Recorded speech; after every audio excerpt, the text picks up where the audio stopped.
Right, so very welcome back. We're about to start wrapping up this conversation about the amendments to the Labour Relations Act. We've been getting your comments and your thoughts from Twitter, from the audience that's here in Rosebank, just north of central Johannesburg. And we've got a view from Labour lawyers. We've also got a view from employer organisations. But I just want to get a quick thought from the National Council of Trade Unions on what their feelings are on the amendments that have gone through. And we've got the General Secretary, Mr. Narius Moloto, here to just comment briefly on what his thoughts are on the amendments and whether they are good for Labour. Thank you very much, General Secretary. What are your thoughts about the amendments? Thank you, Peter, and Minister DG and Nerine. I can confirm what the Minister and DG said about the amendments, that they are a product of negotiations which started at NETLAC, and it is a reflection from Labour, we say, of highly compromised by all the stakeholders. And it is correct that Labour wanted a total ban on labour brokers because we believe that it's a human trade, is inhuman and unjustified. It is a system that actually workers are being offered to the highest bidder, and that to us as Labour, organised Labour, it has not been acceptable. So yes, I confirm that the amendments that are currently in place are a reflection of a compromised position by all the stakeholders of NETLAC, as outlined by the Minister. Now that I just want to add two issues which concerns Labour, of course, organised Labour, is this issue of contract, particularly of activities such as security and cleaners, which both the government and everybody knows. We know that is a permanent activity everywhere.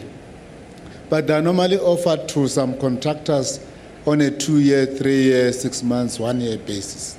And now, when that time expires, you find that workers are still there, the work's needed, but a particular contract A is expected to terminate the employment of number of workers in favor of another contract that's going to issue to do almost the same thing. That concerns us. And we do not know, and maybe in this regard, both the DG and Minister could be able to clarify what will be the situation, because it creates a problem. Thank you. Thank you very much indeed. And in fact, we'll get a response for you right after this last break that we're going to take. All right, let's take that. Okay, in fact, we can take the answer now. I've just been told. Okay. Okay. And I think that, as we've said, that there are sometimes different interpretations in relation to how processes would operate. But from the perspective that we would interpret it, is that there is the 3-month period, and that after that you would need to go through a specific process. Either is that a sustainable job in your organisation, and if it is, then you must actually go through the process of making it a permanent role, and that's what deeming means, that the employer who is the client of the labour broker would then be deemed to be the employer of the client.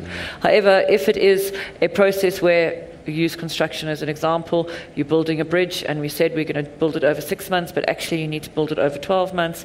There would be firmly good reasons to justify extending that contract, and it wouldn't be seen as an inappropriate extension of the contract in relation to that. And that would be how I would interpret it. All right, okay. Unfortunately, we're running out of time, and so, Minister, I just want to give you perhaps a minute just to your final thoughts on these amendments and what we at home should be taking away, and leave as a final thought. I must say, Peter, looking at what is happening, particularly worldwide, South Africa has been identified as the country that has the flexible labour laws. And therefore, I would say we can't, as South Africans, say we have the rigid labour legislation.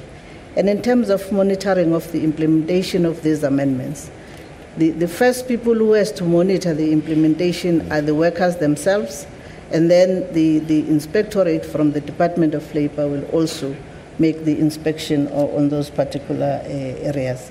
And therefore, I will urge both the employers and the employees to work together in order to take South Africa forward.